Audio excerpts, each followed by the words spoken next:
Dead. And it's a very, very good morning. And welcome to 2024, Linda. Oh, good morning, Bill. Nice to be in 2024. Can you believe it? Oh, gee, how many years is it now? 15 or something? No. No, 13, I think. 13, yeah. So, 13 years. yeah, Are you not sick of me? Oh, no. But some of the things to do in the garden at the moment, and one of the things that friend of the station, Daryl, who does the first Sunday of the month on gardening, is fruit flies still around.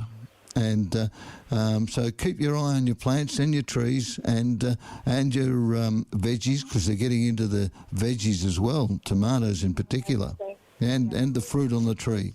So what are some remedies for that?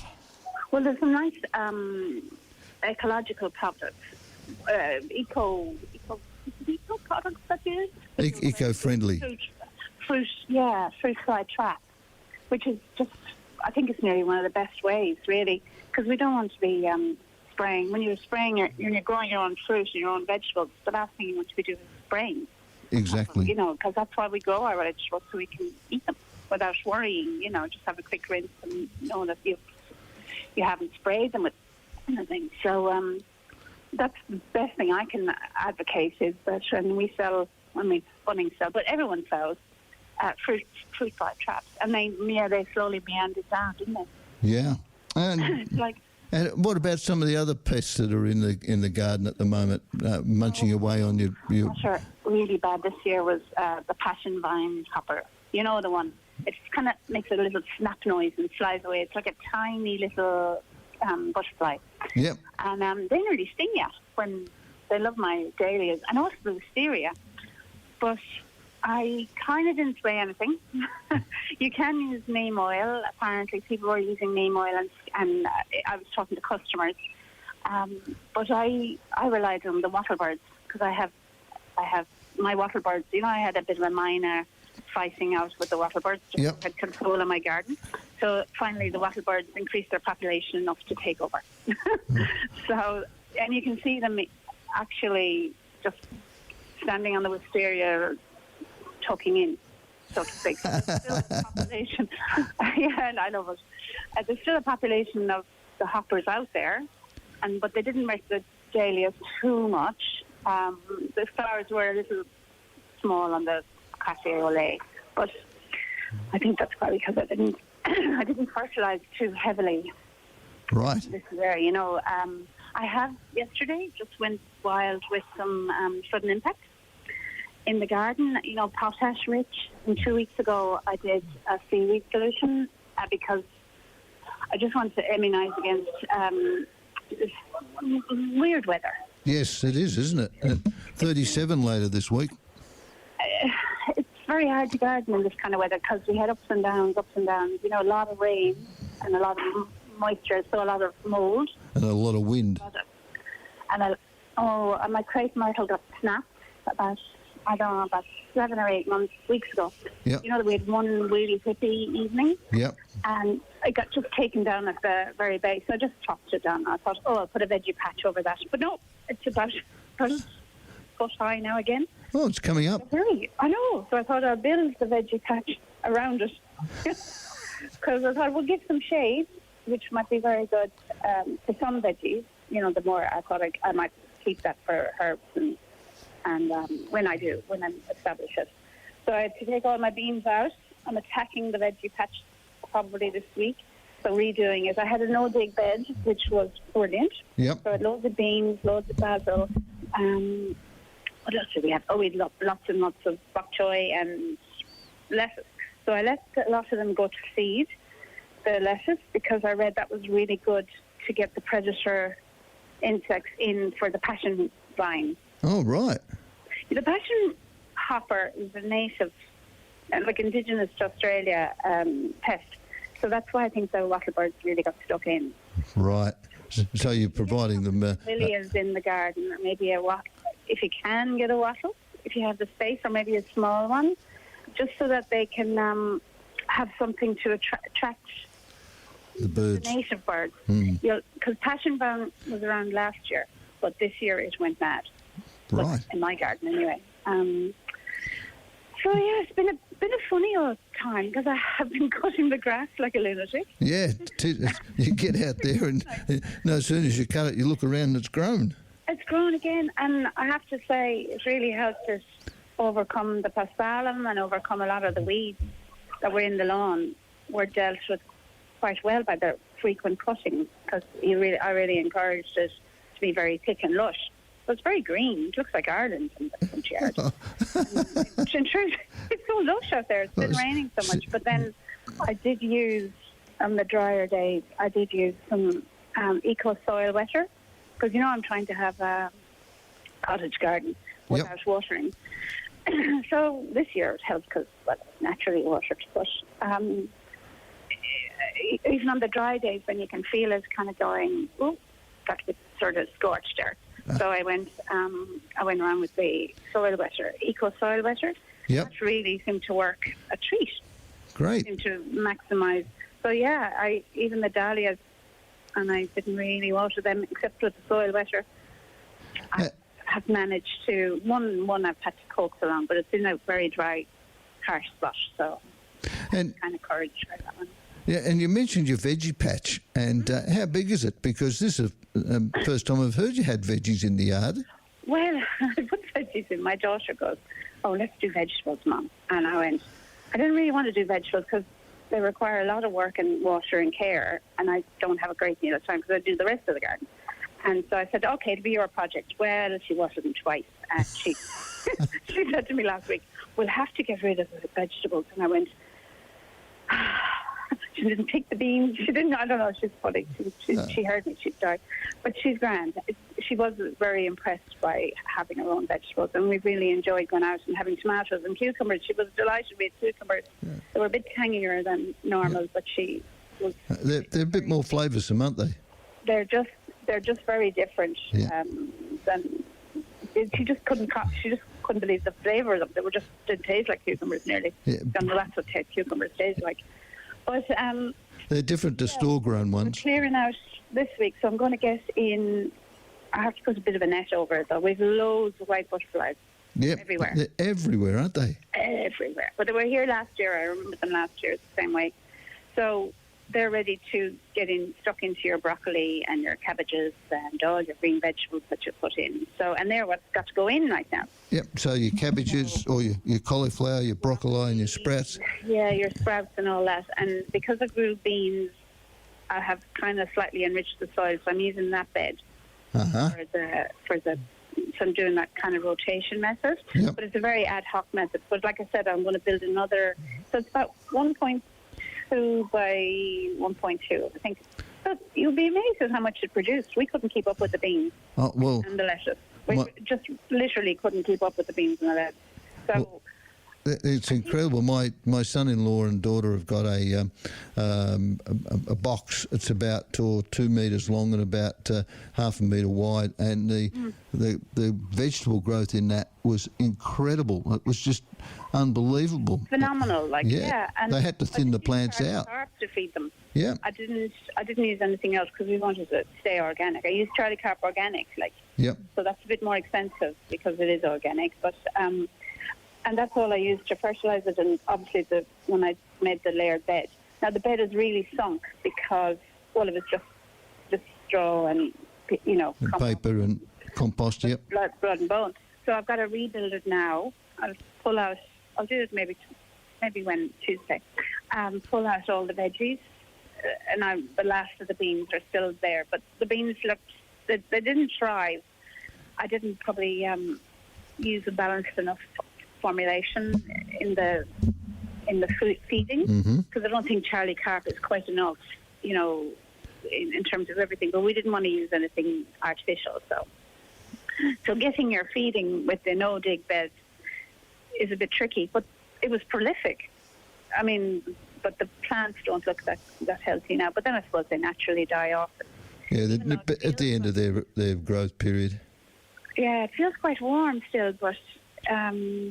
Like yesterday evening, I went out for a walk and I went, it was 8:15 when the sun started going down, and I was going, the evenings, the summer is going, So, it's lovely. I love the season. Oh, and I'm going to be a grandmother. Oh, what, the dog having a pup? No, my son and daughter-in-law. Oh, great. So, yeah, You'll be able to get them into the veggie patch. Yeah, exactly. I was laughing. I was going, it's only a season and a half away. When you look at it like that, it kind of makes it seem very soon. So it looks like spring. Well, it'll be June, so she'll be no winter baby. Ooh. So, yeah, be getting ready for the spring at that stage. Yeah, Speaking of which, anyway, if you want to, I think it's really good to start preparing your sweet peas. Yep. I couldn't. I was reading last night Edna Walling, and she was talking about sweet Williams, or not sweet Williams. Oh, thank you. Sweet peas, and also about how to cut back your wisteria. And I have to say, my wisteria's gone mad. How do you cut it back? Well, you cut it back in the longer stems, you know, the ones that are growing like a nut. You cut them back to nearly about, I don't know, half a foot back. Yep. And then you do them again, and then they'll grow because they're gone mad again. You do that just after they flower, and then kind of through the summer, she says. And then you cut them to 2 buds during winter. So I have to do that yet. I've wanted to say to her, how do you do it? When you let it grow through a rhododendron. That's what I wanted. I wanted this beautiful pink display of the rhododendron to combine with the kind of lilac colour of the wisteria. I thought the timing's a little off. They kind of, they both briefly are out, maybe for a week. Yep, they overlap. Yeah, so the wisteria comes in a lot later than the rhodie, but it's good job the rhododendron can fight it off, because my God, it's my house. Is it around your veranda? I know, there's a poor old jacaranda trying to grow up, and it keeps reaching out and pulling it down to the ground. And I go, oh, would you stop? So yesterday I was out again cutting it back from the jacaranda, and it's kind of given the jacaranda a bit of a curved look, because I get out there, it's in a corner I don't see. Wow. Anyway, it's fun. The garden was wild this summer. It was great. It was lovely, all the rain, I have to say. Well, you're preparing your soil for your sweet peas, and when do you put them in?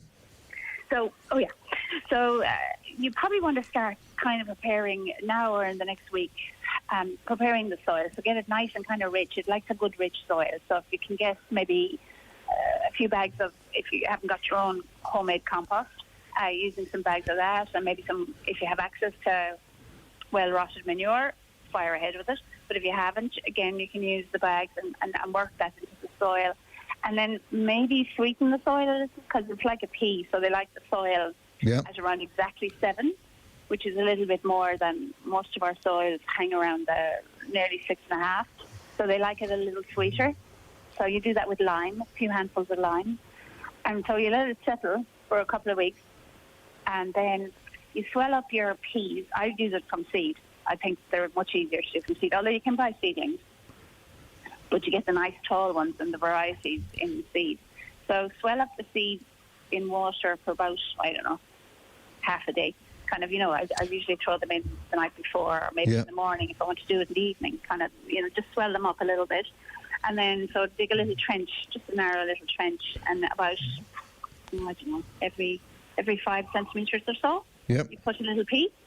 So, and then you thin them out in time.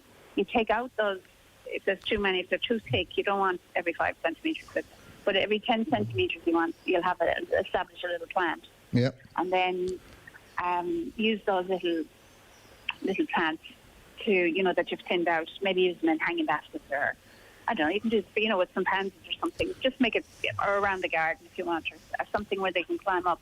Now you have to give them something to climb up. So I have been getting just little wires, and even I saw somebody come in with Rio poles. They love them for that, or you can tie something that just so that you make a network that it can climb up. Yep. I've been using. I thought, oh great, I'll use them for shade for my spring. My garden in spring gets a lot of west sun, so I'll use them in some areas for a little bit of shade and colour and beauty. And then as well, you can underplant them in spring with sort of late spring flowering annuals, so that they come shooting up. So you can just time it. I'm just looking at the different times. But I'm really looking forward to them. A good show this year. So watch this space. You could use the climbing frame for your beans. Yes, use them for the beans as well. And I've been trying to use vegetables to screen this hot area. It's where we sit, but it's in the western sun. I couldn't think of what I could get to grow up that wouldn't be annoying during the winter. But I just thought, oh yeah. Sweet peas. I grew up the cucumbers on that, and I coaxed up some tomatoes on that, and the rats left them alone. Oh, good. They destroyed my neighbour's crop of corn. Oh, they're shocking this year. Yeah. I mean, they are every year, but they appear to be pretty bad everywhere. Mine, I had an owl in the tree next door. It was great, and I heard it. I heard the death of something squealing. I thought, oh my God, what's happening? And it was a couple of nights in a row, and the owl was out there. And then as we were coming home from the walk with my dog, this big, huge, it's kind of like some weed tree, and it just spat out a dove. There was some kerfuffling happening, and it was like the Whomping Willow in Harry Potter. Dove, and it was the big, huge black shadow. I knew it was the owl. It was in there. It was thick cover. Is that Camarillo plant, is it? Or, the one that looks like a solanum and it's a little weed tree that comes up. Well, it's so thick you can't see through it. Yeah. And my next door neighbours are saying they're going to build buildings on the more units on the property. Oh, so they're right. completely ignoring it. So the blackberries have gone mad, and every weed species in there has gone bananas. So it's encouraging the wildlife, though. So it just goes to show a little bit of a natural wilding area really does help to encourage your natives. Well, maybe an owl is. Well, an owl's a native as well. Yeah, Beautiful. Really encourages the natural diversity in the area. My aunt was doing that in the UK when I went there. They have huge. She had about a metre square that just let go wild, and it encouraged a lot of bees and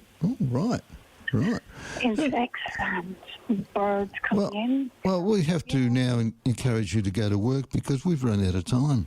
Oh my God! Yeah, really. And you haven't even talked about tidying up your roses, but we'll talk next on that one. I fed them all yesterday. Lots of potash. We can get it in it all. Yeah, they're coming on. Ours are flowering again. You don't know when to cut them back. Yeah. Just keep deadheading them and let them go. Yeah. Because they're loving it. So great. They're hungry. So feed them up. Great, beautiful. All right, thank you back for coming back for 24 and more. Oh, so thank you very much and have an enjoyable day at work. I will. Okay, thanks a lot, Linda. Bye. Okay. Bye. Bye-bye. That was Linda Duncan with our resident horticulturist, and she's now off to work.